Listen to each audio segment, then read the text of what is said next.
Me presento, mucho gusto, mi nombre es Norleiva Juliana Caviedes Bayona, voy a ser quien está a cargo de la charla. Soy estudiante de Medicina, 10º semestre de la Fundación Universitaria Sanitas de Bogotá. Como objetivo principal de esta charla, entonces vamos a adquirir conocimientos y estrategias para actuar de una manera oportuna ante una ictericia desde una visión como médicos generales y desde la comunidad para un adecuado tratamiento y su adecuada prevención de la principal complicación que es irreversible, que es la encefalopatía crónica, que más adelante vamos a tratar. Como contenido de la charla, entonces, vamos a tener una introducción inicial como primer punto en donde vamos a hablar de la definición y la epidemiología. Segundo punto, el metabolismo de la bilirrubina. Tercer punto, la ictericia fisiológica. Cuarto punto, una ictericia por leche materna, que vamos a nombrar ictericia por leche materna y por lactancia materna. Ictericia patológica. Sexto punto, recomendaciones de manejo que nos va a dar la Asociación de Pediatras. Séptimo punto, la evaluación del riesgo según los nomogramas de Butani. Octavo punto, el tratamiento. Entonces vamos a tener tres principales: la fototerapia, la exsanguinotransfusión, la encefalopatía y de noveno punto, la encefalopatía, disfunción aguda y crónica. Y décimo punto, las preguntas que ustedes tengan por hacer y la bibliografía recomendada. Entonces, como entrando en materia, como definición vamos a tener que la ictericia como tal la vamos a definir como la coloración amarillenta de la piel y las mucosas causada por la fijación de la bilirrubina en el tejido graso subcutáneo. Algo muy frecuente que vemos o que se presenta es que se piensa que cuando hablamos de ictericia hablamos siempre de hiperbilirrubinemia, y no es así. Hay una ictericia que más adelante vamos a ver que puede presentarse sin una hiperbilirrubinemia pues muy elevada propiamente dicha. Y la hiperbilirrubinemia va a ser el aumento de la bilirrubina total en sangre mayor a 2 miligramos decilitro, que son los valores fisiológicos de esta. Acerca de la epidemiología, vamos a ver que entre un 8% y un 11% van a presentar hiperbilirrubinemia en los bebés. Acerca de un 80% va a presentar una ictericia como condición fisiológica en los recién nacidos pretérmino, y hasta un 60% ictericia fisiológica en los recién nacidos, que son a término. Esto es algo muy importante y es en lo que más me quiero centrar, que es el metabolismo de la bilirrubina. De pronto se vea un poco complicado, muchas letras, pero es muy importante que ustedes lo conozcan para que puedan entender por qué hay una bilirrubina que es capaz de atravesar barrera hematoencefálica, otra que no, que hay ciertas condiciones que la alteran. Entonces vamos a tener que hay un 65% del metabolismo de la bilirrubina que vamos a hacerla por destrucción normal, es decir, esta que ustedes ven aquí que voy a explicar. El otro 25% ya se debe a otras alteraciones, al metabolismo de la mioglobina y demás, pero la principal o la que más nos interesa es esta, el metabolismo de la bilirrubina normal, que es el metabolismo que vamos a encontrar que se causa en el retículo endotelial de los glóbulos rojos. Inicia cuando el factor M, por acción de la hemoxigenasa, se convierte en biliverdina. Aquí se liberan dos compuestos, hierro y monóxido de carbono. El monóxido de carbono es reutilizado por los pulmones y el hierro es reutilizado en la síntesis de hemoglobina. Luego la biliverdina, por acción de la biliverdina reductasa, o que mejor conocemos como NADPH, la va a convertir en bilirrubina indirecta o bilirrubina no conjugada. Esta bilirrubina es liposoluble. Esta es la propiedad principal y más importante para que esta bilirrubina sea capaz de atravesar barrera hematoencefálica y tenga una gran afinidad por tejido nervioso central. Esta bilirrubina indirecta va a unirse a la albúmina y se van a unir, va a captar dos moléculas y una molécula se va a unir fuertemente y la otra molécula va a tener una unión más débil. Esta unión mucho más débil es capaz de desprenderse bajo ciertos factores. Entre los factores clínicos encontramos, por ejemplo, la deshidratación. Entre los factores terapéuticos encontramos los bebés que están alimentados con nutrición parenteral y ciertas drogas, como un ejemplo les traigo a colación el ibuprofeno. Esta unión débil, estos factores, lo que hacen es competir por la unión de esta albúmina débil, de esta unión débil, y la desprenden. Entonces la albúmina indirecta queda libre en el torrente sanguíneo. Esta albúmina indirecta libre es la albúmina que es capaz de atravesar barrera hematoencefálica. Es decir, la albúmina que no está unida, perdón, la bilirrubina que no está unida a la albúmina. Pero, como sabemos, los bebés en los primeros días de vida, en los prematuros más o menos hasta el día 7 y en los prematuros hasta el día 12 y en los atérminos hasta el día 7, aún no se les ha cerrado la barrera hematoencefálica del todo. Entonces ellos algunas veces son capaces incluso de atravesar bilirrubina indirecta unida a la albúmina. Y como es liposoluble, la atraviesa fácilmente. Luego esta bilirrubina indirecta que se une a la albúmina se va al hepatocito. En el hepatocito es captado por ciertas ligandinas que conocemos como proteínas YZ, que es importante recalcar que estas proteínas, más o menos hasta el tercer o quinto día de vida, es que empieza a aumentar sus niveles. Antes de esto están un poquito descendidas. Entonces estas ligandinas se llevan a la bilirrubina indirecta hasta el retículo endoplásmico liso. Hasta este punto ya se ha desprendido de la albúmina, ya solamente va la bilirrubina. En el retículo endoplásmico liso del hepatocito, que es el interior del hepatocito, ocurre el proceso de conjugación. La principal enzima que entra a jugar parte aquí es la UDPGT. Esta enzima lo que hace es convertir la bilirrubina indirecta en bilirrubina directa. Y esta bilirrubina directa ya es un compuesto hidrosoluble. Entonces es un compuesto que no va a penetrar barrera hematoencefálica. Entonces esta es la gran diferencia, o pues de los principales puntos entre la directa y la indirecta. Esta bilirrubina indirecta, ya conjugada, va a los canalículos biliares, luego va a la vesícula biliar, después de la vesícula biliar se va por toda la vía biliar hasta la ampolla de Vater, y en la ampolla de Vater, en la segunda porción del duodeno, va al intestino. Aquí en el intestino entra a jugar la beta-glucuronidasa, que es capaz de convertirla nuevamente en bilirrubina no conjugada. Por eso es que cuando vemos, por ejemplo, disminución en la motilidad intestinal, hay aumento de la bilirrubina no conjugada, porque a este punto en el intestino vuelve y se convierte en bilirrubina indirecta o no conjugada. Esta bilirrubina indirecta vuelve y se va al hepatocito en su mayor parte y vuelve a hacer todo el proceso de conjugación, y toda esta es la vía del proceso de conjugación de la bilirrubina. Pero una pequeña cantidad se queda y por acción de las bacterias intestinales se convierte en urobilinógeno y en estercobilinógeno y se excreta por vía urinaria y por deposiciones. Entonces vamos a tener una ictericia fisiológica. Esta ictericia fisiológica es una ictericia que se presenta después de las 24 horas de vida, aproximadamente como su pico máximo se presenta entre el segundo y el tercer día, con una duración máxima de 1 semana en los bebés que son a término y de 2 a 3 semanas en los pretérmino. Vamos a encontrar unas bilirrubinas en rangos fisiológicos, dependiendo del día de vida, que ahorita en el primer nomograma se los muestro, y que no tenga ningún signo de enfermedad asociada, es decir, que no veamos vómito, ni letargia, ni una pérdida de peso excesiva. Esta ictericia es la que se presenta en la mayoría de los bebés, como les decía, en un 80% en prematuros y 60% en bebés a término. Entonces, ¿esto por qué se presenta? Porque hay mayor volumen de glóbulos rojos y una menor supervivencia de esto, entonces hay más destrucción, más producción de bilirrubina. Una disminución de las bacterias y de la motilidad intestinal. Como todos sabemos, los bebés recién nacidos no tienen una adecuada colonización, toda la colonización empieza una vez empieza la lactancia, entonces no hay una adecuada colonización y no hay una adecuada motilidad, entonces pues se aumenta la ictericia, las bilirrubinas y pues produce una ictericia. Y una menor cantidad de ligandinas. ¿Se acuerdan que les decía que las proteínas YZ hasta el tercer o quinto día de vida es que empiezan a elevarse y pues a regular sus valores? Entonces, en estos primeros días podemos tener una menor cantidad de ligandinas, por ende una captación defectuosa y un aumento de las bilirrubinas que termina en una ictericia. Vamos a tener la ictericia por leche materna. Esta es una ictericia principalmente de bilirrubina indirecta y es una ictericia que se presenta en muchos, si no es la mayoría, de los recién nacidos a término que están sanos. La mayoría que llegan a consulta son unos bebés que están sanos a término, pero con una ictericia por leche materna. Esta ictericia por leche materna, ¿a qué se refiere?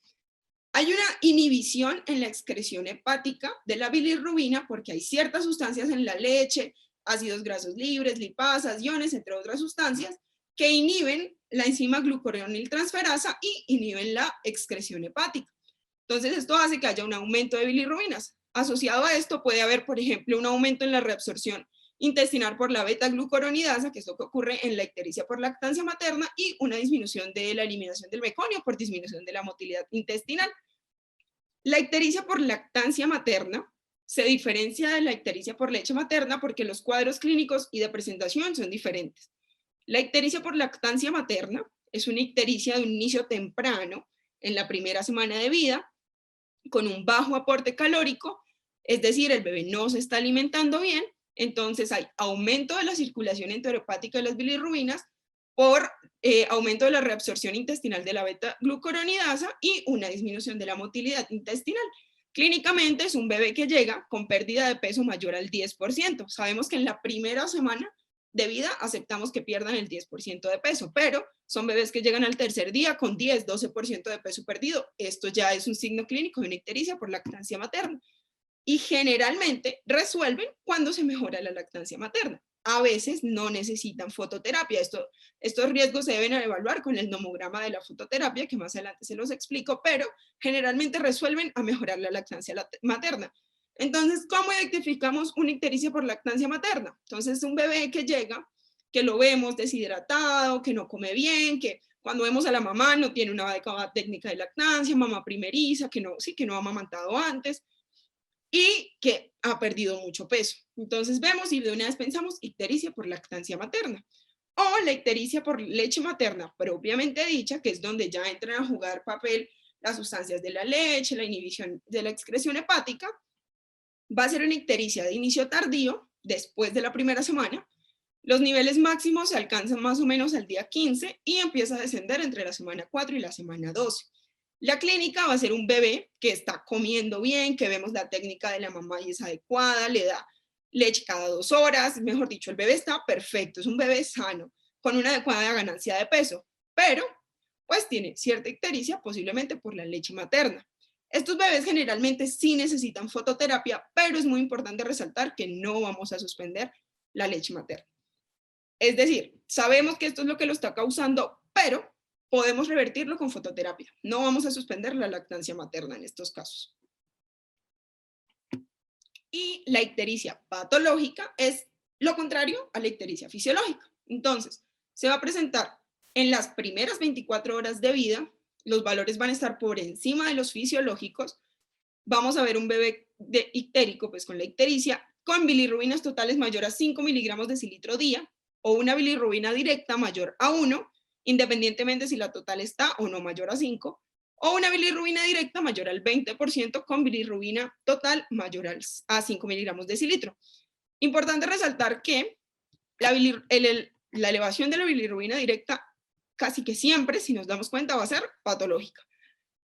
Y aquí debemos pensar en una obstrucción intestinal. Sabemos que el momento en que la bilirrubina está no conjugada es aquí, en el hígado y la vesícula y los canales biliares. Entonces, de pronto un quiste, una obstrucción, una atresia, pero una obstrucción intestinal es lo que principalmente pensamos y debemos tratarla. Y obviamente, aparte de tratarla, buscar qué la está causando. Generalmente la otra es deshidratación, una cosa, la otra se corrige, pero aquí debemos mirar qué está pasando. Una ictericia prolongada es patológica, es decir, una ictericia que esté mayor a 3 semanas.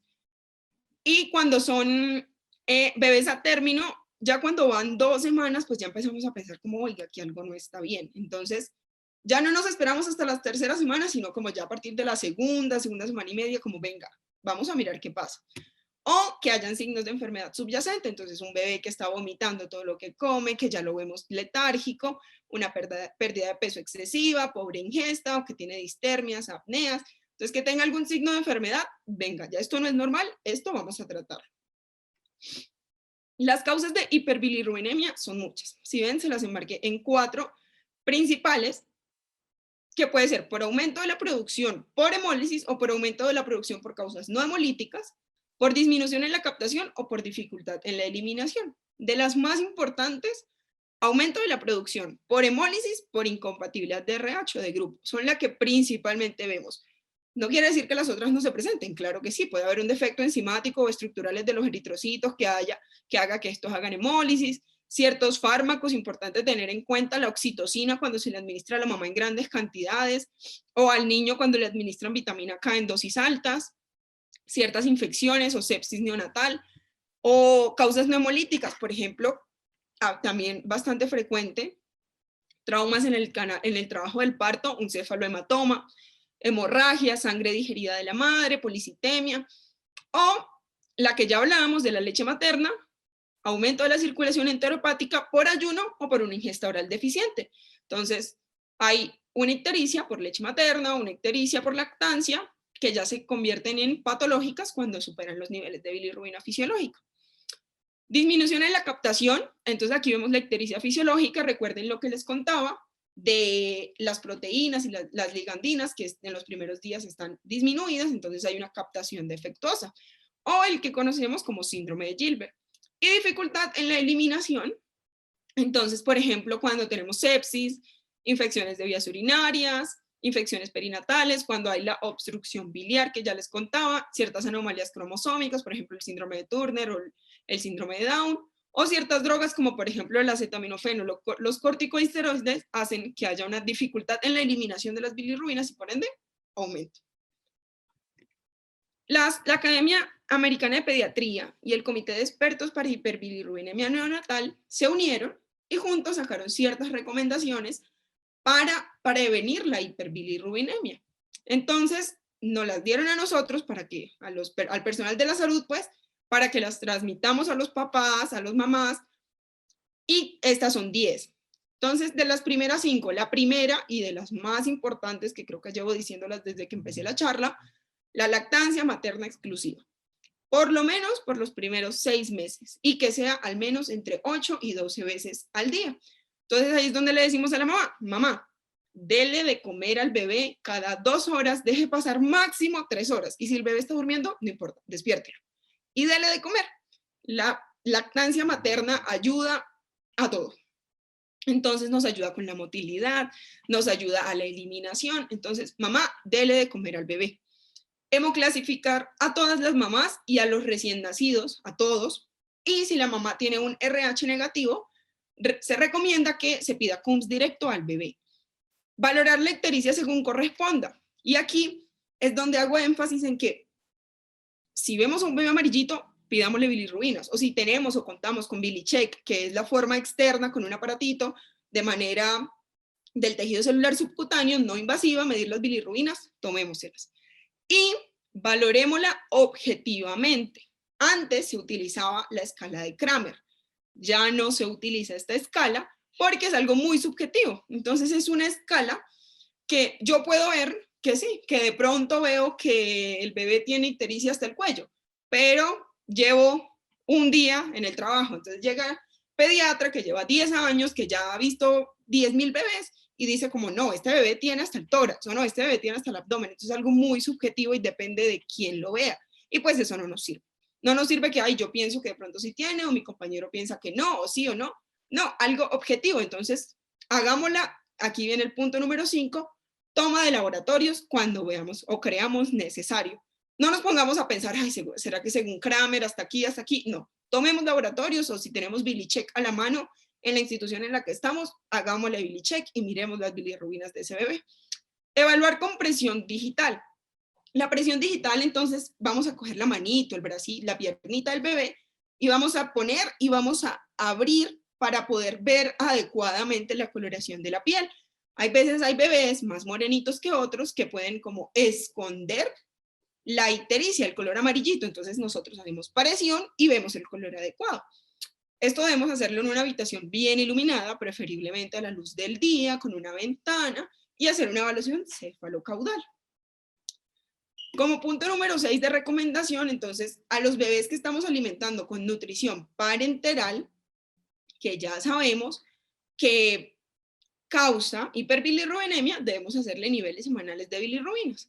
Interpretar las bilirrubinas siempre con los nomogramas. No porque ya llevo 10 años trabajando y no, al otro bebé el otro día le salió las bilirrubinas en 8 y no, eso no necesito fototerapia, no importa. Todos los bebés son diferentes. Cojamos los nomogramas, miremos, ¿tiene algún riesgo? ¿No tiene riesgo? Midamos, ¿necesita fototerapia? ¿Necesita fototerapia? No lo llevamos a fototerapia. Evaluación sistemática de todos los neonatos al alta. Importantísimo, ir a ver a los bebés antes de darle salida. Sabemos que más o menos a los partos vaginales se les da salida entre las 12 y 24 horas y a la cesárea después de las 24 horas.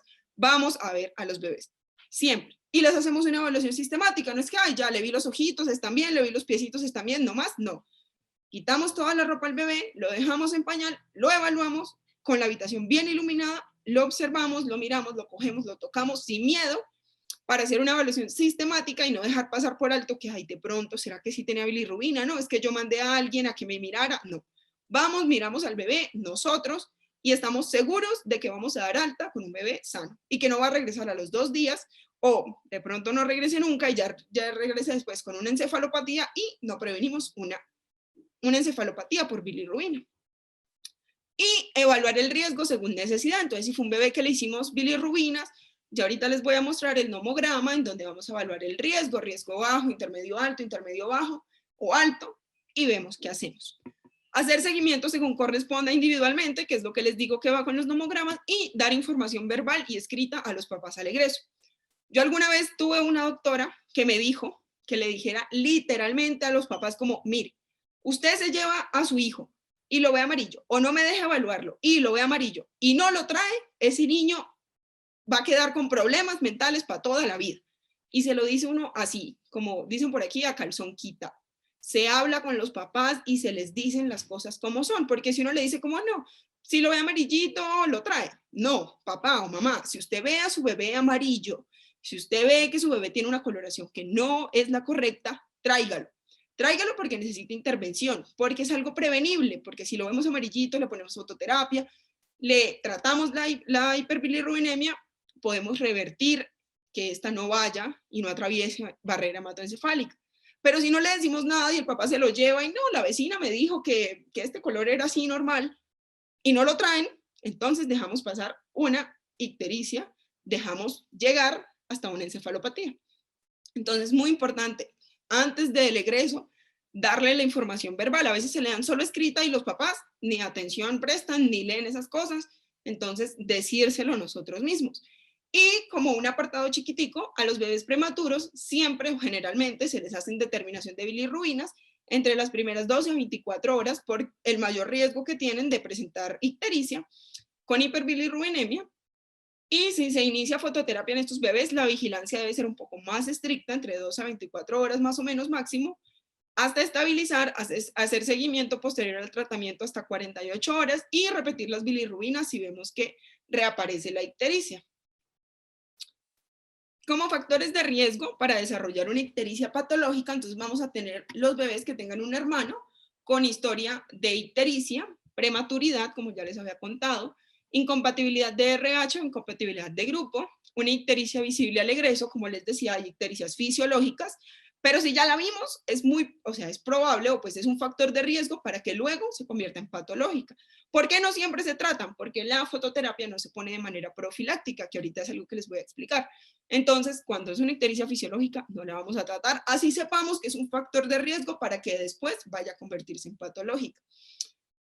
La lactancia materna inadecuada. Entonces, siempre debemos evaluar la técnica, principalmente mamá, primer bebé, no tiene ni idea, nunca jamás ha lactado, evaluémosle la técnica para que tenga una lactancia materna adecuada, porque si no hay una lactancia materna adecuada, esto es un factor de riesgo grandísimo para presentar hiperbilirrubinemia.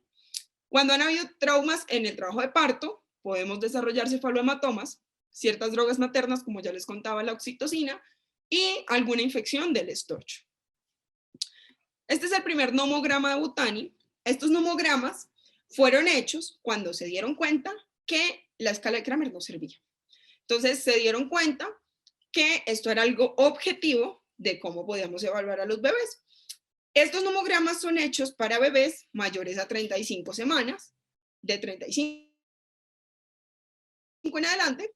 Entonces, pues, son como los que más frecuentemente tratamos, por eso son los que traigo a colación.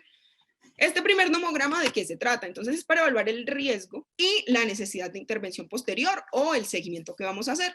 Entonces, en la línea vertical vamos a tener los niveles de bilirrubinas y en la línea horizontal la edad de los bebés en horas.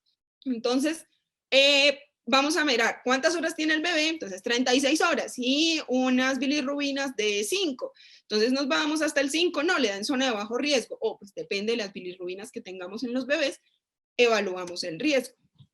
Y le hacemos seguimiento con estos mapas conceptuales. Entonces, cuando es mayor a 38 semanas y no tiene ningún factor de riesgo de los que ya antes le conté, y quedó en zona alta de riesgo. ¿Qué vamos a hacer? Vamos a irnos al nomograma de fototerapia, que yo ahorita se los muestro, y vamos a evaluar la necesidad que tenemos de darle fototerapia a este bebé.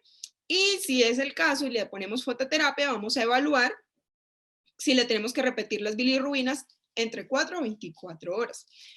Intermedio alto, vamos a hacerle seguimiento aproximadamente en 48 horas, intermedio bajo entre 48 y 72 horas, y bajo, seguimiento según el tiempo de aparición. Entonces, si sabemos que es un bebé sin riesgos, un bebé a término, que hizo ictericia al segundo día porque por alguna razón se quedó 2 días en el hospital, bueno, ya sabemos que ahí es donde está empezando a elevarse, pero las bilirrubinas están bien, están bajo riesgo. Entonces aquí hacemos énfasis en la prevención. Entonces le decimos a la mamá todo lo que ya les conté. Mamá, dele lactancia todo el tiempo, pues cada 3 horas máximo, 2 horas máximo, despiértalo si está dormido, dele de comer y póngalo al sol.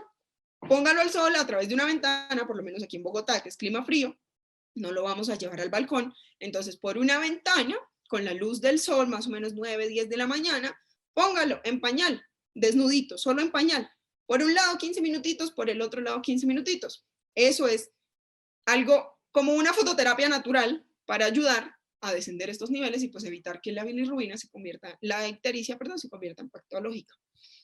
A los bebés entre 35 y 37 semanas sin ningún factor de riesgo o mayor a 38 semanas con algún factor de riesgo, si nos da un riesgo en zona alta, vamos a evaluar nuevamente la intervención con fototerapia y vamos a repetir en 4 a 24 horas. Intermedio alto, ya no vamos a repetir las bilirrubinas en 48, sino en 24 horas y vamos a evaluar si también tienen necesidad de intervención con fototerapia. Intermedio bajo, seguimiento en 48 horas y bajo, seguimiento entre 48 y 72 horas. Y cuando son bebés entre 35 y 37 semanas con algún factor de riesgo, diferente al de la prematuridad, claro está, vamos a evaluar. Si salió en zona alta, vamos a evaluar la necesidad de intervención con fototerapia, que generalmente aquí sí la necesitan, sí o sí, y las repetimos ya no entre 4 a 24, sino entre 4 a 8 horas. Intermedio alto, nuevamente, evaluar la fototerapia y repetir entre 4 y 24 horas. Intermedio bajo, hacer un seguimiento hasta dentro de 48 horas y bajo, seguimiento entre 48 y 72 horas. Individualizar y lo pongo en grande. ¿Por qué? Si tenemos una mamá con un bebé que de pronto le hicimos todos los riesgos y nos dio que en seguimiento en 48 horas, es decir, pasado mañana, los 2 días, y la mamá, estamos aquí, Bogotá es una ciudad, cerquita hay un pueblo que se llama Chía. Entonces la mamá vive en Chía. No creo, o es muy poco probable que la mamá se vaya hoy hasta Chía, 3 horas de trancón, llegó a su casa, lo único que quiere es todos visitan al bebé, no sé qué, bueno. Esa señora probablemente no vaya a volver a los 2 días. No va a venir. Si ya sabemos eso, pues dejémosla hospitalizada. Pero si es una señora, una mamá que vive al frente de la clínica, que sabemos que cruza la calle y llegó, y le decimos, mamá, venga pasado mañana, probablemente sí venga. Entonces ella, bueno, dele salida, pero dígale, llega el énfasis, mamá, tráigame al bebé en 2 días para yo hacerle bilirrubinas otra vez, porque puede pasar esto, esto y esto y esto, y lo que ya les dije. Si es una señora que vive lejos, no señora, lo siento mucho, pero yo no la puedo dejar ir hasta que no haga seguimiento del bebé, porque de pronto si la dejo ir y usted no vuelve, esto se nos puede complicar. Entonces la dejan hospitalizada. Pero entonces toca individualizar a los pacientes. Estos son los seguimientos que nos toca hacer, pero pues aquí no nos dice, dele de alta o no dele de alta. No, ahí ustedes individualizan. Si vive lejos de la clínica y sabemos que no va a volver, o es una persona, por ejemplo, campesina que vive en la montaña, que para bajar tiene que coger bus, tren y demás cosas, y llega dentro de un día, pues vamos a saber que esa persona no va a volver a los 2 días. Entonces déjela hospitalizada y haga el seguimiento ahí en la clínica, no la mande para la casa porque después no vuelve. Para el tratamiento vamos a tener 3 intervenciones: fototerapia, exsanguinotransfusión y el tratamiento farmacológico. El tratamiento con la fototerapia es el tratamiento principal, es el tratamiento que más se hace y es un tratamiento relativamente muy seguro y muy eficaz. Entonces, esta es como la base del tratamiento, la fototerapia. Entonces, ¿qué sucede en la fototerapia? La bilirrubina, que está presente en los capilares superficiales y en todo el espacio intersticial, se convierte en isómeros solubles en agua, se excretan sin necesidad de pasar por el metabolismo del hígado, el de la conjugación y pasar por los canalículos biliares ni nada de esto, se secretan sin pasar por este metabolismo y se elimina de forma urinaria y gastrointestinal. Esta eliminación gastrointestinal es importantísima porque, como dice allá arriba, causa diarrea secretora. Toca decirle a las mamás que es una diarrea secretora que lleva ácidos biliares, que lleva bilirrubinas y que puede quemar la colita del bebé. Entonces, que probablemente vaya a tener una pañalitis, pero que a pesar de la pañalitis, la quemadura de la colita, lo que sea, eso se trata con cremitas, toca hacerle fototerapia. La fototerapia convierte o crea tres fotoproductos por medio de tres formas. La primera es la isomerización configuracional, que pasa de bilirrubina a fotobilirrubina y la excreta por vía hepática sin necesidad de la conjugación. El problema de esta es que es lenta y se puede volver a convertir en el intestino, entonces no se va a excretar. En la isomerización estructural, esta es como el principal mecanismo de acción y esta forma lumirrubina. Esta no es reversible y se elimina mucho más rápido del suero. Es la principal forma de eliminación. Y finalmente la fotooxidación, que es la menor forma de eliminación, y esta lo que hace es convertir o oxidar a monopirroles y dipirroles y los excreta por orina. Estos son factores de riesgo que toca tener en cuenta para los siguientes nomogramas de Butani. Entonces, si los factores de riesgo son enfermedad hemolítica isoinmune, asfixia perinatal, letargia significativa, temperatura inestable y sepsis. Entonces, tenemos este primer nomograma, que es el nomograma para evaluar la fototerapia. Y les decía que toca tener en cuenta los factores de riesgo porque, si ven, hay tres lineecitas. La lineecita de arriba, o la lineecita punteada, son los bebés sin riesgos, con riesgo bajo, mayor a 38 semanas. La siguiente línea, la del centro, la punteada más discontinua, pues más grandecita, son los con riesgo intermedio. Entonces, mayor a 38 semanas y algún factor de riesgo, así sea uno solo, no importa, ya tiene un factor de riesgo, o que esté entre 35 y 37 semanas sin ningún factor de riesgo, es decir, sano. Y finalmente, la línea de abajo, la línea continua, son los bebés con riesgo alto, es decir, entre 35 y 37 semanas y algún factor de riesgo, así sea uno solo. Entonces, de igual forma, de este lado, de la línea vertical, están los niveles de bilirrubinas y la línea horizontal están la edad de los bebés. Esta no las da en horas y en días. Entonces, igual, tomamos las bilirrubinas, evaluamos si tiene 24 horas y bilirrubinas en 10 y es un bebé con riesgo medio, ¡pum!, ya le da sobre la línea, ya toca hacer fototerapia. Incluso toca considerar fototerapia cuando esté 2 a 3 lineecitas abajo, miramos y decimos como no, venga, esto es un bebé con muchos riesgos, es un bebé prematuro, que si no lo trato va a desarrollar fototerapia y apenas está 2 punticos abajo de la fototerapia, póngale la fototerapia y hágale tratamiento. Ahí entramos a evaluar, es más nuestro concepto, más lo que vemos, ¿no? Sí, porque pues estos nomogramas están hechos, pero no nos dicen, no, si tiene 2 o 3 factores de riesgo, piense esto, si tiene uno solo, piense esto, no.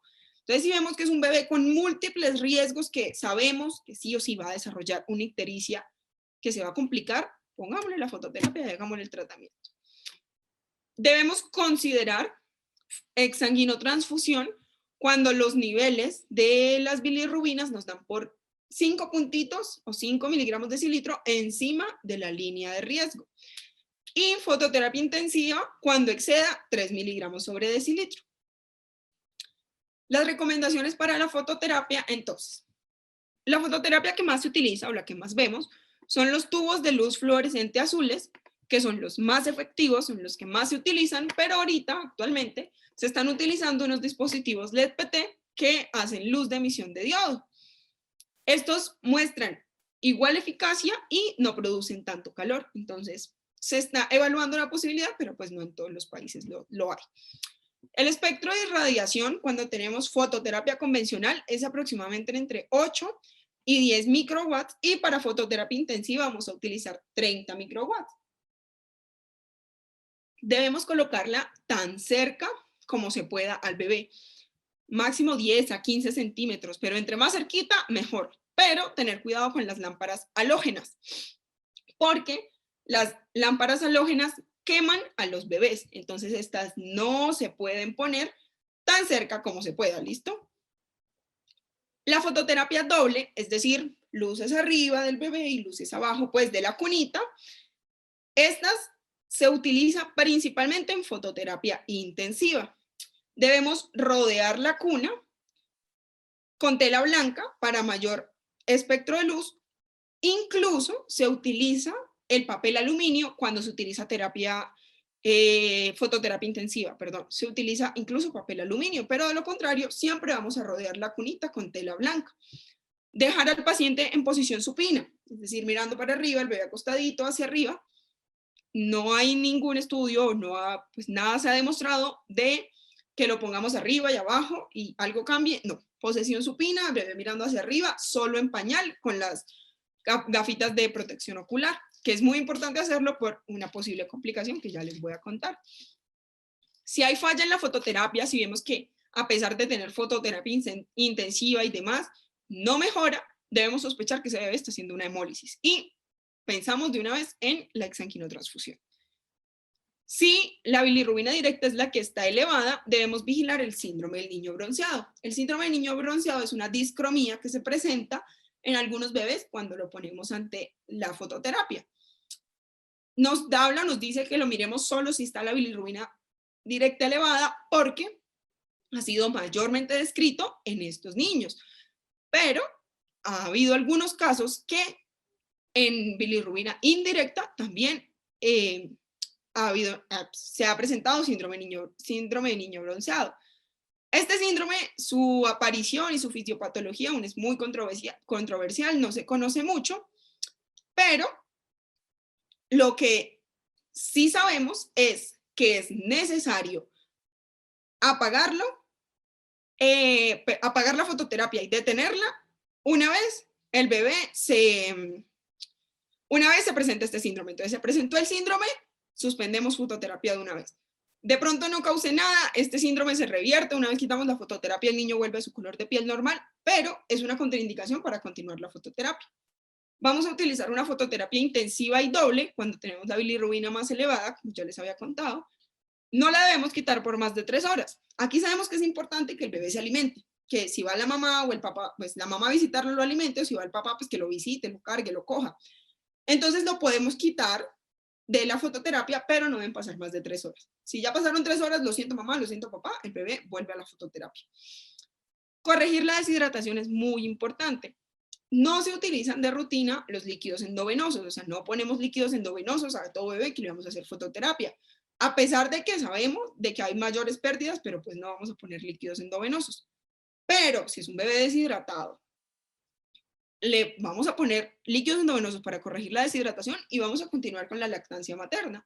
O si es un bebé con intolerancia a la vía oral, vamos a poner líquidos endovenosos. Pero es muy importante corregir la deshidratación porque ya sabemos que es una causa de hiperbilirrubinemia. Entonces, por más que le pongamos la fototerapia, pero no corregimos la deshidratación, ese bebé no va a mejorar mucho. Y suspender cuando no esté en niveles de indicación. Entonces, hospitalizamos hoy al bebé, estaba en zona de intervención con fototerapia, le pusimos la fototerapia, le hicimos bilirrubinas mañanas, ya está bien, podemos suspenderla, pero debemos a las 24 horas, es decir, hoy a las 9 de la mañana nos dimos cuenta que ya no está en zona de intervención, ya no debemos ponerle fototerapia, se la quitamos, pero no le vamos a dar salida. Lo vamos a dejar hasta mañana y a las 5 de la mañana le pedimos unas bilirrubinas de control y nos damos cuenta que efectivamente sigan descendiendo. Porque si le damos de alta y qué tal que el niño haga un rebote, es raro, pero se presenta. Entonces hace un rebote y vuelve a presentar hiperbilirrubinemia. Entonces al día siguiente evaluamos la hiperbilirrubinemia otra vez, así que efectivamente siga descendiendo y podemos dar de alta. Estas son unas foticos que traje a colación. Entonces en la primera fotito vemos las luz de tubo, la que generalmente utilizamos. Si se dan cuenta, los bebés tienen las gafitas. Y en la otra son los nuevos dispositivos, son los paneles de luz LED PT que se utilizan, que producen menos calor, pero pues no los tenemos disponibles en todos los países. Las principales complicaciones de la fototerapia, que son estas que ya les voy a nombrar, debemos decírselas a los papás. O sea, no se las podemos esconder porque de pronto vaya a decir que no, no. Debemos decírselas, pero lo más importante es explicarles que toca iniciar la fototerapia a pesar de lo que sea. Porque la complicación después puede ser peor. O sea, es preferible que el bebé tenga una quemadura, que se queme un poquito la piel, o que se cambie de color, se ponga bronceadito, que eso se le va a quitar, que se le queme la colita, en fin, a que después haga una encefalopatía. O sea, yo creo que todos preferimos que el bebé se queme un poquito, aquí una quemadura solar, que con una cremita la solucionamos, perdón, una quemadura por luz, que aquí con una cremita lo solucionamos, a que después nos haga una encefalopatía. Entonces, las principales complicaciones son aumento en las pérdidas insensibles porque hay un aumento del flujo sanguíneo en la piel. Entonces esto debemos tenerlo en cuenta porque, pues, es decir, si un ejemplo, el bebé está deshidratado y aparte va a tener más pérdidas, pues póngale líquidos, dele de comer para que no se siga deshidratando. Entonces las pérdidas insensibles aumentan. Esto es importante tenerlo en cuenta para corregirlo y evitar una deshidratación por estas pérdidas insensibles. La diarrea secretora, que ya les contaba, que puede causar pañalitis, eritema cutáneo, que tenemos que contárselo a los papás. Les decimos, mira, a su bebé le va a salir esto porque hay fotosensibilidad, entonces se puede poner rojito, no pasa nada, pero tenemos que ponerle la fototerapia. Posible daño retiniano, entonces sabemos que hay disminución de conos y bastones, que esto lo prevenimos con una oclusión ocular. Entonces aquí es donde le ponemos las gafitas a los bebés. Entonces le decimos a los papás, papá, mamá, esto le puede dañar los ojitos, claro está, pero le vamos a poner las gafitas, con eso lo vamos a prevenir. Puede producir hipocalcemia porque hay fotoestimulación pineal, aumenta la melatonina, esto disminuye el calcio, entonces debemos hacer control del calcio. Y si es necesario, corregirlo. Si no es necesario, no pasa nada, lo dejamos hasta ahí. Quemaduras en la piel, como ya les decía, que debemos contarlo. O sea, esto no lo podemos prevenir, muy raro que ocurra, pero debemos contarlo, porque puede pasar. Entonces, mira mamá, mire papá, se puede quemar, pero necesito ponerle fototerapia. Apneas, principalmente porque las gafitas pueden hacer obstrucción nasal. Entonces, aquí debemos vigilarlo. Entonces, muchas veces, ustedes saben que los bebés se mueven constantemente, miran para un lado, para el otro, una cosa a la otra. Entonces, ver o estarlos vigilando que las gafitas no se le bajen, uno, porque quitamos la oclusión ocular, entonces podemos causar daño, y dos, porque generalmente les quedan en la naricita, entonces oprimen la naricita y hacen compresión, obstrucción nasal, y no pueden respirar. Otras veces también sucede que cuando los papás van a visitarlo, les quitan las gafitas y se las ponen mal. Entonces se las dejan aquí o se las ponen acá, pero muy sueltas, entonces se les bajan porque ellos se mueven, entonces todo esto puede causar una apnea, entonces es importante vigilarlo. Y el síndrome del bebé bronceado, que ya les contaba, que nada, si esto llega a ocurrir, como les digo, es bastante extraño que ocurra, pero ocurre. Si esto llega a ocurrir, quitamos la fototerapia, evaluamos si necesitamos hacer exsanguinotransfusión, pero pues nada, le decimos a los papás, papás, sí, su bebé cambió de color un poquito, pero nada, le quito la fototerapia, esto se revierte, voy a evaluar si necesito hacer otra intervención, de pronto exsanguinotransfusión o de pronto una intervención farmacológica. El siguiente punto del tratamiento es la exsanguinotransfusión. La exsanguinotransfusión debe hacerse en dos situaciones. La primera situación es hacerla de manera precoz, es decir, antes de las primeras 12 horas de vida, cuando hay hidrox fetal inmune. Entonces, cuando vemos al bebé que está hinchadito por hidrox fetal inmune, le ponemos exsanguino de una vez. O si tiene algún signo de encefalopatía aguda, que ya les voy a contar, o si la bilirrubina total está mayor a 5 de las líneas de riesgo, que ya les conté anteriormente cuáles son las líneas, si está mayor a 5, evaluamos la necesidad de exsanguino, y aparte de todo, no disminuye con fototerapia intensiva. Pero, pues, esto no es como solo se hace esto y ya, no. Si vemos a un bebé con 5 puntos, 6 puntos arriba de las líneas de riesgo, le vamos a poner fototerapia intensiva, claro está, pero ya debemos ir pensando en que le vamos a hacer exsanguino. ¿sí? O sea, no es que si le tengo 5 espero 12 horas a ver si con la fototerapia intensiva disminuye, no. Ya yo debo ir pensando que es un bebé, muy probablemente va a necesitar exsanguino. Entonces, pues el exsanguino hay que preparar la sangre y todo. Entonces, voy llamando de una vez, por favor, ténganme preparada la sangre porque tengo este bebé, le voy a hacer control en 3, 4 horas. Si no mejora, le hago exsanguino. La sangre que se utiliza para la exsanguinotransfusión va a ser una sangre fresca, menor a 7 días, idealmente menor a 3 días, que tenga todas las pruebas negativas, entonces citomegalovirus, VIH, hepatitis B, que sea irradiada y que tenga fosfato dextrosa como anticoagulante. Cuando llamamos y nos dicen, no, no tenemos sangre fresca, o sea, no hay sangre fresca disponible, debemos evaluar el riesgo-beneficio de hacer un exsanguino. Entonces, por lo menos, si vemos que este bebé realmente las bilirrubinas han estado disminuyendo, la fototerapia intensiva ayuda, aparte tenemos disponible algún tratamiento farmacológico, intentémoslo antes de utilizar una sangre que no esté fresca, porque el daño puede ser peor.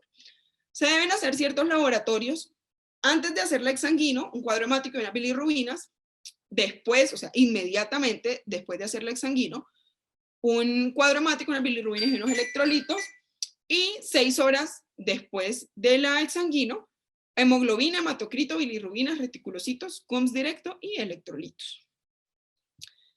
¿Qué sangre vamos a utilizar? Si no, o sea, si no tenemos ni idea ni el RH, el bebé acabó de nacer, no ha salido nada, la universal o negativa. Pero, pues si ya conocemos y lo que tenemos es una incompatibilidad de RH, el grupo sanguíneo que vamos a utilizar es el del recién nacido con un RH negativo. Si tenemos una incompatibilidad de grupo, vamos a utilizar glóbulos rojos O con la RH del recién nacido. Si es una hemólisis y no conocemos la causa, vamos a utilizar glóbulos rojos O y RH negativo. Si es de causa no inmune, vamos a utilizar el grupo sanguíneo del recién nacido y el RH del recién nacido. Y este es el nomograma, al igual que los otros que ya les conté, los neonatos de bajo riesgo, riesgo medio, alto riesgo, vertical las bilirrubinas, los niveles y las horas para ver si hay necesidad de exsanguino. Entonces, ¿qué hacemos? Estamos en el nomograma de fototerapia, 5 puntos arriba de la línea, nos venimos a este y de una vez miramos qué necesidad hay de hacer exsanguino. ¿Listo? ¿Cómo se hace el procedimiento de la exsanguinotransfusión? Es un procedimiento que de pronto suene fácil, pero es un procedimiento complicado y con altísimos riesgos, porque el bebé se puede desestabilizar en un segundo. O sea, uno voltea a mirar para el otro lado y ya, el bebé se desestabiliza. Entonces es un procedimiento que idealmente debe ser ejecutado por un pediatra o por personal muy bien entrenado, que se haga en una UCI neonatal, que haya monitoreo permanente durante el procedimiento y después de 24 horas del procedimiento.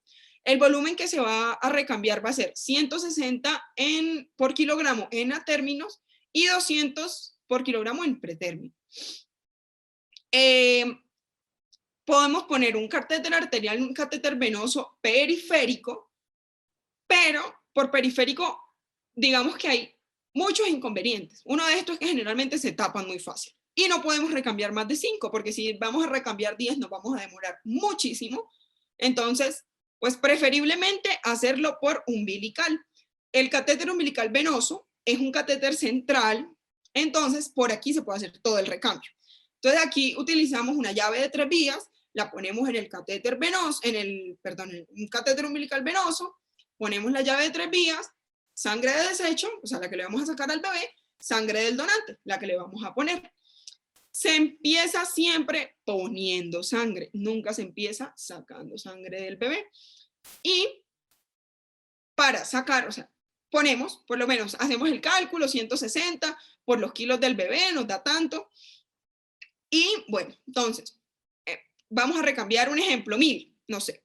Entonces vamos a poner 10 y vamos a sacar 10. Lo que ponemos, siempre sacamos. Entonces, ponemos 10 y empezamos a sacar 10. Lo que ponemos lo podemos poner relativamente rápido, pero lo que sacamos debemos demorarnos aproximadamente 1 minuto o más. O sea, no lo podemos sacar rápido porque vamos a descompensar al bebé. Sabemos que la volemia del bebé no va a ser la misma de un adulto que tiene mucha volemia, no, es generalmente poquita. Entonces, debemos lentamente ir sacando y pues vamos poniendo, entonces sangre del donante, sangre de desecho, jugamos con la llave de 3 vías y hacemos esto. Es un procedimiento que demora aproximadamente entre 1 hasta 2 horas puede demorarse. También depende de la experticia que tenga la persona. La mortalidad que se ha definido dentro de las siguientes 6 horas es aproximadamente 3 a 4 por 1000 neonatos. Y las secuelas permanentes que se han visto en los bebés que hacen un procedimiento adecuado es aproximadamente entre el 5 al 10%. El tratamiento farmacológico que está descrito es el siguiente que les voy a contar, pero el principal problema que tenemos con ese tratamiento es que, por lo menos aquí en Colombia, es casi imposible de conseguir. Entonces, es un tratamiento que uno ya está en estudio, el otro se utiliza en ciertos países, pero pues no está totalmente recomendado. El primero es la inmunoglobulina intravenosa. Esta inmunoglobulina va a causar una disminución en la posibilidad de hacer exsanguinotransfusión, perdón. Y esta lo que hace, o cómo actúa, es compite por el sitio de unión de los anticuerpos circundantes y pues gana. Y lo que hace es evitar que haya destrucción de los eritrocitos. Se utiliza principalmente en bebés con enfermedad hemolítica isoinmune o que las bilirrubinas totales estén aumentadas a pesar de la fototerapia intensiva y que todavía no esté dentro de los niveles de exsanguino. La dosis que se pone es de 0.5 a 1 gramo por kilogramo por 2 a 4 horas más o menos. Se puede repetir en 12 horas si lo necesitamos y máximo se pueden poner 3 dosis. Hay ciertos países que lo utilizan conjunto a la fototerapia y disminuyen la posibilidad de hacer exsanguino, pero pues no en todos lados está disponible. Y las metaloprotoporfirinas apenas hay un estudio que nos dijo sí sirven y sí disminuyen la posibilidad de hacer exsanguino, pero no sabemos qué pasa a largo plazo. Entonces, no las recomendamos usar de rutina. Las dejamos para aquellos bebés que tengan un riesgo muy alto o un riesgo especial de hacer encefalopatía o para algún estudio clínico que se necesite. Estas lo que hacen es inhibir competitivamente por la enzima hemoxigenasa y pues actúan en el proceso que ya les conté de la conversión del factor M a la biliverdina. Y finalmente, la disfunción neurológica inducida por bilirrubinas. Esto es un tema en el que no voy a entrar mucho porque pues uno no es el tema que nos compete el día de hoy veníamos a hablar de ictericia, pero es importante que conozcamos qué pasa para prevenirlo. Entonces, es importante que conozcamos qué ocurre la disfunción neurológica inducida por bilirrubinas, qué sucede, que es lo que les voy a contar aquí un poquito, y que lo tengamos en cuenta, porque de pronto esto es algo que no vamos a tratar nosotros como médicos generales, esto es algo que va a tratar probablemente un pediatra neurólogo y demás. ¿Que nos puede llegar a nosotros? Claro que nos puede llegar, pero entonces debemos saber cómo se presenta. Entonces, la disfunción neurológica inducida por bilirrubinas, ¿qué es? La bilirrubina indirecta libre, la que ya les había contado, la no conjugada, es liposoluble, es capaz de atravesar la barrera hematoencefálica y tiene gran afinidad por los lípidos de membranas celulares, principalmente del sistema nervioso central. Hay una cuando hay una alteración de la barrera hematoencefálica, entonces, por ejemplo, en los primeros días de vida, que no está totalmente cerrada, o por ejemplo, las infecciones, la sepsis, causa una alteración de esta barrera, la bilirrubina indirecta, incluso la que está unida a la albúmina, es capaz de atravesarla y llega y hace depósitos de bilirrubinas en ciertas partes del cerebro. Estas ciertas partes del cerebro, las partes que se afectan, tienen principal afinidad con el nervio auditivo. Entonces, por eso vamos a ver que más adelante se presenta sordera.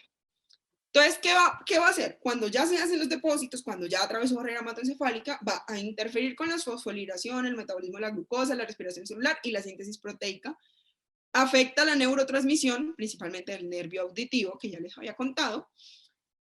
Y digamos que, bueno, los depósitos, se depositan, causan muerte celular, apoptosis de las mismas, y pues finalmente, o pues ya después de la etapa neonatal, va a haber una proliferación glial en estos sitios de impregnación, pero pues son sitios que ya no van a tener neuronas, entonces son sitios muertos que van a quedar ahí en el cerebro. Tiene una incidencia de 1 en 30.000 o de 1 a 100.000 y una mortalidad aproximada del 10%. Entonces vamos a tener una encefalopatía aguda por bilirrubinas. Importante de esta encefalopatía aguda es que se puede prevenir si tenemos una adecuada detección y un tratamiento adecuado. La fase temprana se va a presentar principalmente con estos 3 síntomas: hipotonía, letargia, mala succión, y se puede revertir, o sea, es 100% revertible con tratamiento. La fase intermedia es un estupor moderado, irritabilidad, llanto agudo, hipertonía de los músculos extensores, rigidez, entonces un bebé que está quietico, que tiene retrócolis, que sabemos que es que el cuellito, la cabeza se va hacia atrás y queda así como en una hiperextensión, y fiebre. Algunos pacientes llegan a tiempos y pueden ser revertidos, aquí ya no es el 100%. Y la fase avanzada va a haber una hipertonía con severa retrócolis y opistótonos, que es como el bebé que vemos en la fotito, que tiene una posición de opistótonos y la retrócolis de la cabecita, pues del cuello, con la cabecita hacia atrás, y esto va a progresar a una hipotonía. Retardo psicomotor, es un bebé que no se alimenta, que pues si no está en coma, obviamente, tiene un llanto agudo, fiebre, estupor profundo o incluso en coma, aquí obviamente ya no lo vamos a ver llorando. Puede convulsionar o incluso puede haber muerte en esta fase. Y el daño al sistema nervioso central en esta fase ya es irreversible. Pero eso es lo que tenemos que evitar. O sea, apenas vemos un bebé que ya está hipotónico, que ya está letárgico, que no come bien, de una vez, intervención. No tenemos que esperar a que vamos a ver si mejora, si de pronto lo pongo al seno y mejore. No.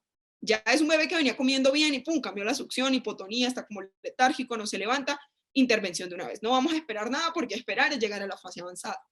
Es importante tener en cuenta que en los bebés prematuros estas fases pueden verse alteradas en el orden, o como muchos tienen ventilación mecánica, podemos verla, o sea, se pueden enmascarar estas fases. Entonces podemos ver un bebé sano que no nos debe indicar que no debemos hacer intervención.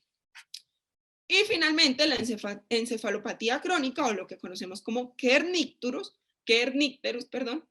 Entonces, es ya el daño crónico, la encefalopatía crónica irreversible, donde ya no hay nada que hacer, ya no tenemos nada por hacer, ya el bebé va a quedar así con daño casi que para toda su vida. Casi para toda su vida, no, para toda su vida va a quedar con daño. Entonces, un bebé que va a tener atetosis, sordera neurosensorial parcial o completa, que era lo que les decía, por eso tiene gran afinidad por el nervio auditivo, entonces va a causar sordera, limitación de la mirada vertical, déficit intelectual y displasia dental.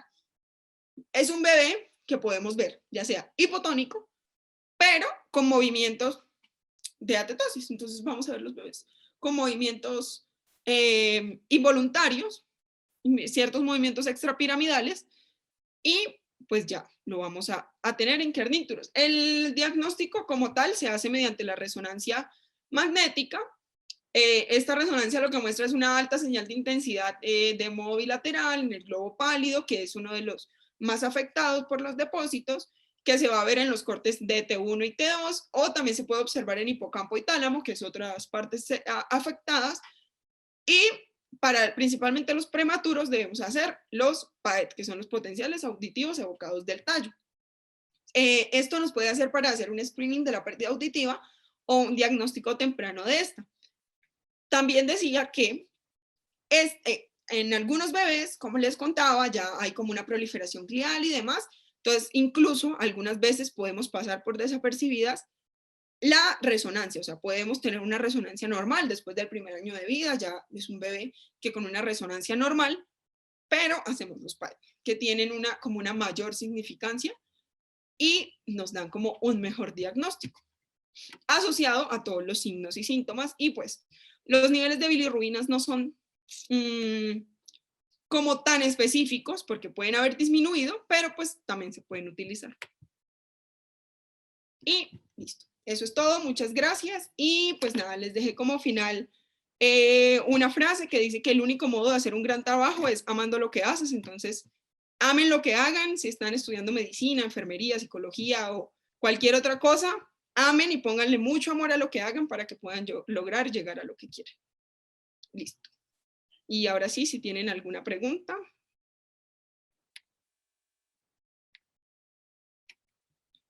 y les dejo la bibliografía recomendada.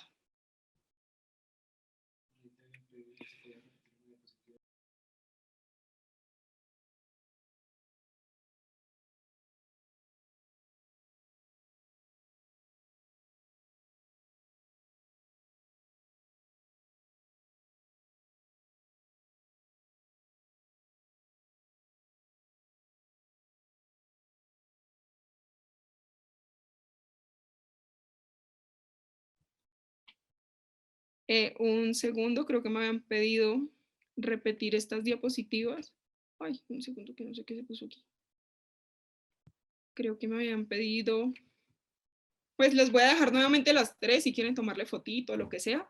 Entonces esa es la primera, ese es el seguimiento de la primera. Esperen, denme un segundo, se las presento. Ese es el seguimiento de la primera, mayores de 38 sin factor de riesgo. Ese es el segundo, más o menos riesgo intermedio, 35 a 37 sin factores o 38 con factores. Y 35 a 37 con factores de riesgo.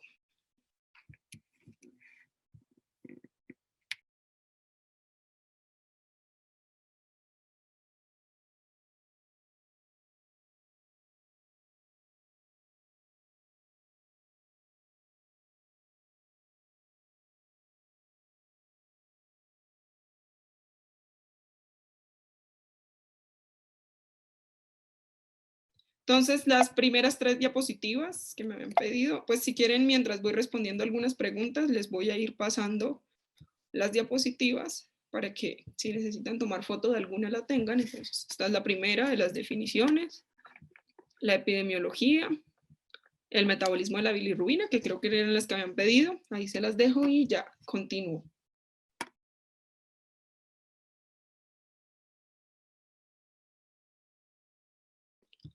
Para la pregunta de la intolerancia a la fototerapia, digamos que la intolerancia propiamente dicha no tanto, pero se puede presentar lo que les había contado del síndrome del bebé bronceado. Esto es como una intolerancia a la fototerapia. Lo otro que puede ocurrir es que no haya una adecuada adherencia a este tratamiento, entonces ahí es donde debemos pensar la exsanguinotransfusión. No les nombro de primer lugar los tratamientos o intervenciones farmacológicas, por lo que les digo que en muchos países, por lo menos aquí en Colombia, es muy complicado, casi que imposible de conseguir, y solamente sabemos que hay uno, porque el tratamiento con las metaloprotoporfirinas es casi que para estudios clínicos, entonces ese casi no se utiliza. La intolerancia propiamente dicha no está descrita, pero se puede presentar lo que les contaba del síndrome del bebé bronceado, que es como una reacción adversa pues que se presenta y es como la única que nos debe hacer pensar en suspender fototerapia sí o sí.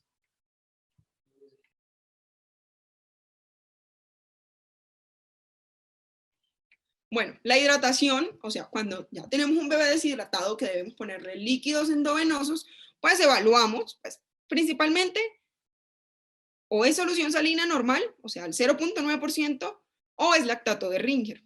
Depende de lo que necesita el bebé y depende de lo que tengamos disponible. No es que si no tenemos lactato no le ponemos nada, o si no tenemos solución no le ponemos nada, pero pues cuando hay deshidratación y la vamos a corregir, le vamos a poner líquidos endovenosos y lactancia materna sí o sí. Los líquidos endovenosos no los usamos de manera rutinaria, es decir, no a todos los bebés que ponemos fototerapia le ponemos líquidos, no, eso no es así. Pero si lo necesitamos, si hay una deshidratación, le vamos a poner líquidos endovenosos, solución salina normal, o sea, el 0,9%, o lactato de Ringer. Idealmente, la que tengamos.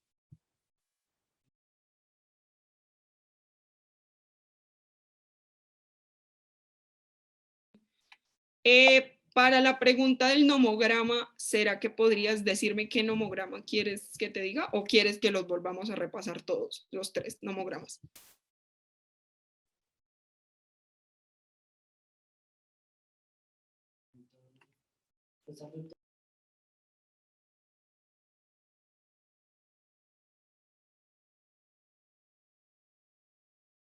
Bueno, mientras responden qué nomograma es o si quieren que los vamos a explicar todos,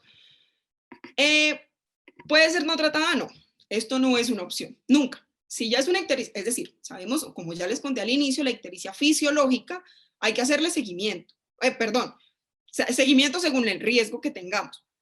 si sabemos que en todos los bebés se van a poner, casi todos se van a poner amarillitos, todos van a presentar ictericia, pero, perdón, el no tratar no existe, no es válido.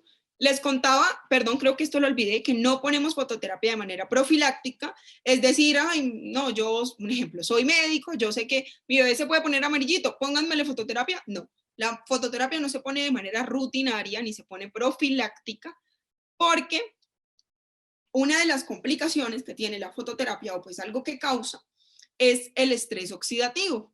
Entonces, prácticamente, si el bebé no lo necesita, podemos enfermarlo más. ¿Listo? Entonces le vamos a causar un estrés oxidativo que lo puede llevar a desarrollar otras patologías, entonces no lo vamos a poner de forma rutinaria, lo ponemos si lo necesitamos. Y el porcentaje de que no funcione la fototerapia es básicamente de 0% o 1% por mucho. Perdón, de las intervenciones del tratamiento. La fototerapia tiene como les decía, es el tratamiento más eficaz, casi que un 95-100% de efectividad, que si no resuelve, lo tratamos con hexanguino, y con hexanguino generalmente resuelve. El problema del hexanguino es que tiene más complicaciones, y pues aquí nos puede causar ciertos dilemas, pero principalmente con el tratamiento va a resolver y podemos mejorar. Por eso mi principal énfasis, o lo que más les quise llegar a decir, es que es algo reversible, que las complicaciones son reversibles, que con tratamiento lo solucionamos.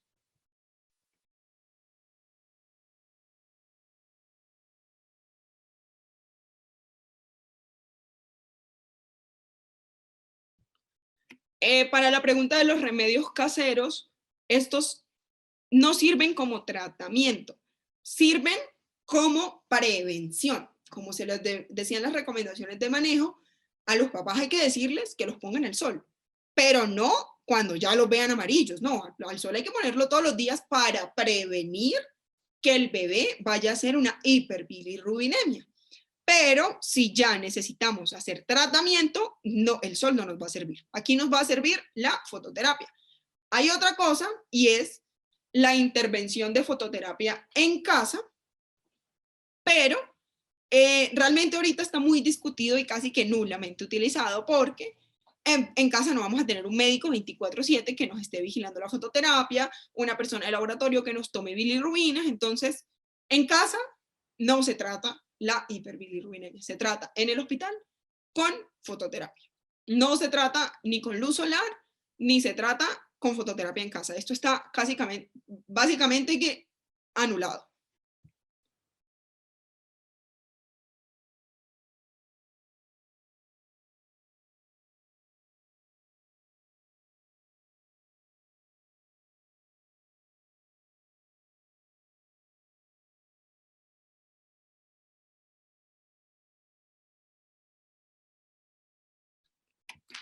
Para la pregunta del consentimiento, sí, la exsanguino generalmente siempre o en casi todos los países requiere firmar consentimiento a los papás, principalmente por las complicaciones que tiene. Porque es un procedimiento que parece sencillo, que de pronto se puede hacer, sí, sacar y meter sangre y ya, pero tiene a largo plazo muchas complicaciones o inmediatamente. El bebé se puede desestabilizar en ese momentico y morir, o puede no servir, ¿no? Entonces puede causar más daño del que ya hay. Entonces sí necesita.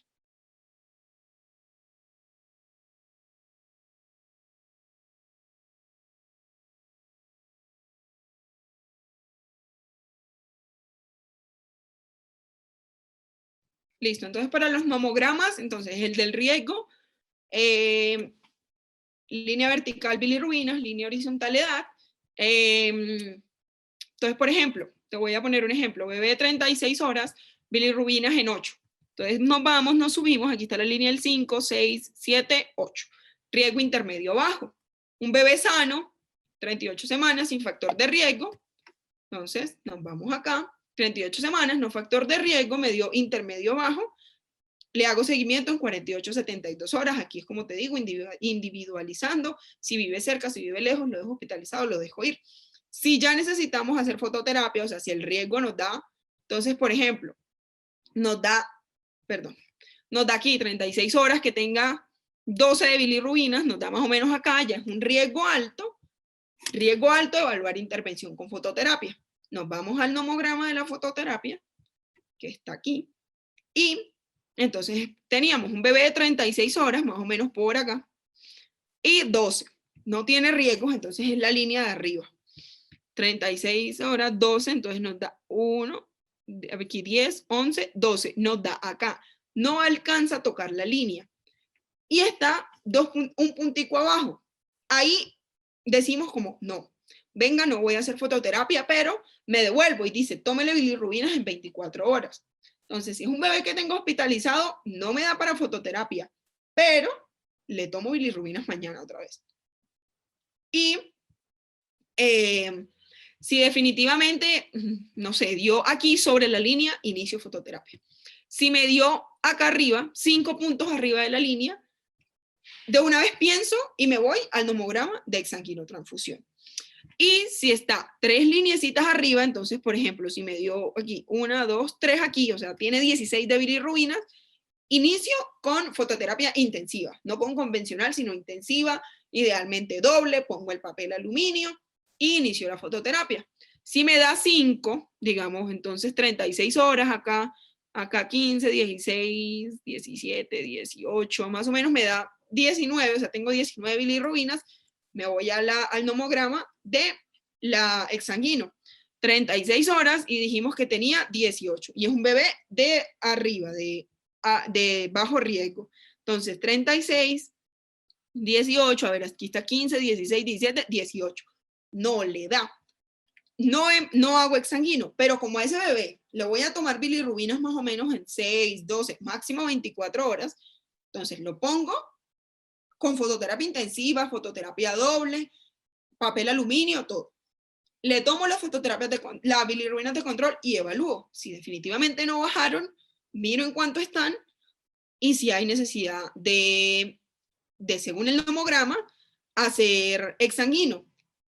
O si efectivamente disminuyeron, entonces continúo la fototerapia hasta que llegue a niveles de no intervención.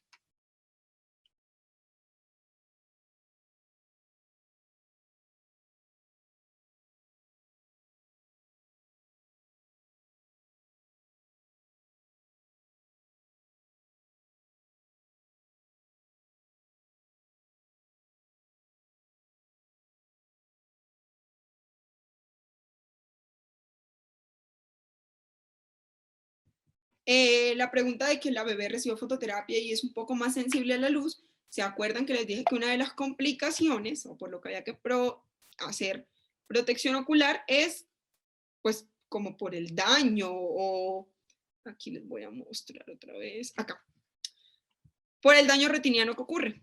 Entonces hay disminución en los conos y en los bastones y pues a Dios gracias, no hizo un daño retiniano que quedará pues con alguna imposibilidad, pero sí quedan un poco más sensibles. De pronto en algún momento o se corrieron las gafitas o las dejaron mal puestas o no le pusieron gafitas, no sé cuál fue tu caso, pero pues hubo posiblemente un daño retiniano.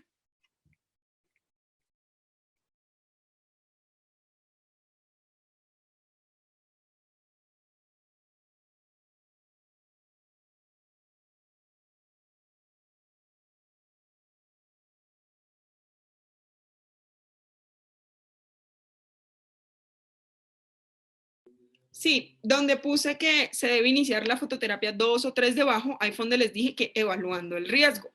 Si vemos que es un bebé con múltiples riesgos, perdón, pero nos dio apenas 2 puntitos debajo, nosotros decimos como, no, venga, le voy a empezar fototerapia, no de manera profiláctica, porque ya aquí no es profiláctica, sino porque definitivamente es un bebé con muchos riesgos, y no solo con muchos riesgos, sino que también ya básicamente me está dando en la línea. Entonces, como les digo, el nomograma sí está hecho para que lo miremos, pero pues está bajo nuestra percepción un bebé múltiples riesgos, bebé prematuro, con una incompatibilidad, y apenas me dio 2 puntitos debajo, voy a iniciar fototerapia.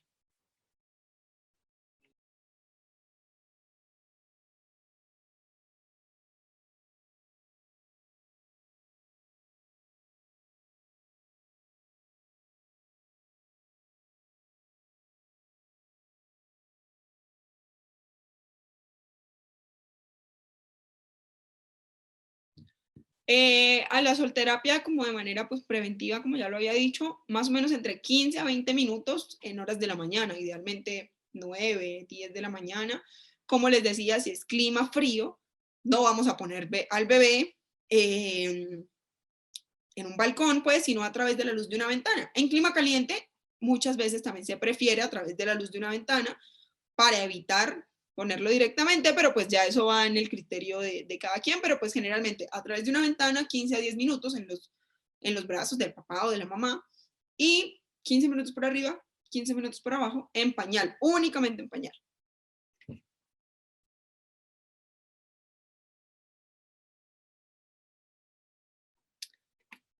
Los casos de ictericia son muy comunes, muy comunes. O sea, realmente en una unidad neonatal, yo creo que de un 100%, casi que un 60%, son ictericias.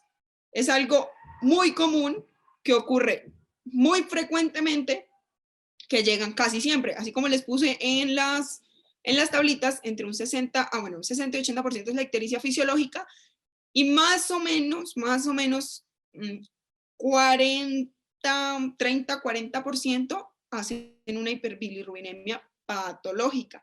La hiperbilirrubinemia se presenta más o menos entre un 8 a un 11%, pero es muy frecuente encontrar bebés con ictericia.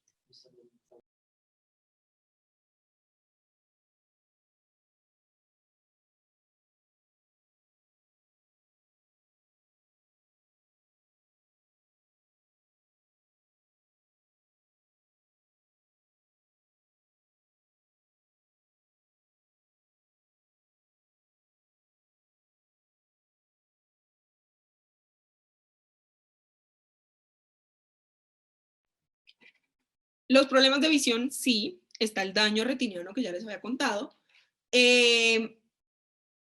pero se puede prevenir con oclusión ocular.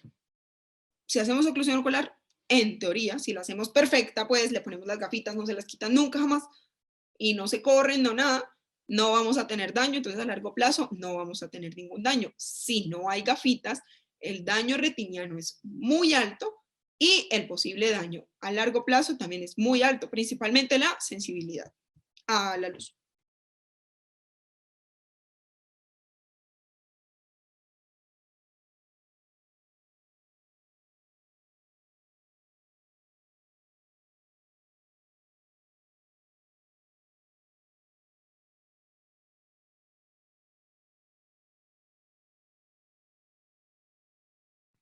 Bueno, para la fototerapia en bebés albinos realmente desconozco el tema, o sea, no conozco mucho el tema, pero sí me preguntan. Una vez vi en un bebé albino que estaban poniendo la fototerapia, pero pues realmente desconozco o sea, pues la cantidad de irradiación que se pone y el tiempo, o sea, realmente no desconozco un poco del tema.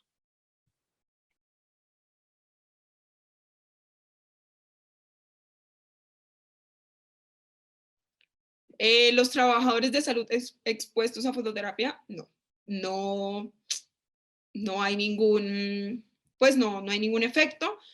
Y además, las lucecitas o pues la fototerapia es como una tablita y aquí abajo están las luces. Entonces, de aquí para arriba no alumbra y pues generalmente o nunca las ponemos hacia nosotros. Generalmente las corremos y las ponemos solo encima del bebé, entonces alumbran del bebé para abajo. Pero pues a los trabajadores de la salud que están expuestos comúnmente a estas, no.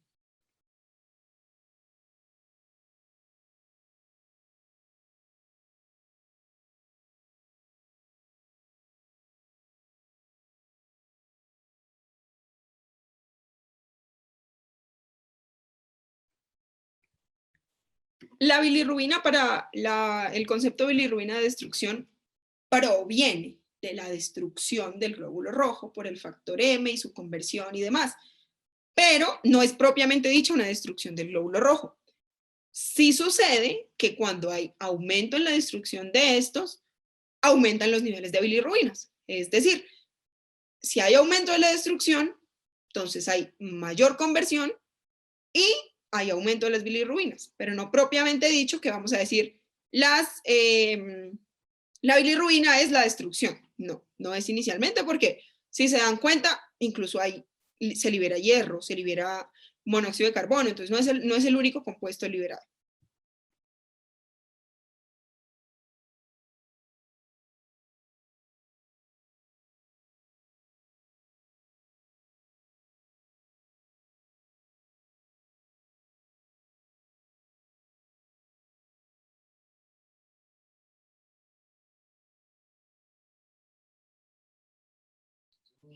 Bueno, creo que no hay más preguntas por ahora. Cualquier duda, al final, ya, bueno, ya voy a responder las otras, pero aquí al final les dejé también mi cuenta de Instagram, perdón. Si me quieren seguir, ahí estoy y disponible cualquier pregunta, duda que tengan, con mucho gusto.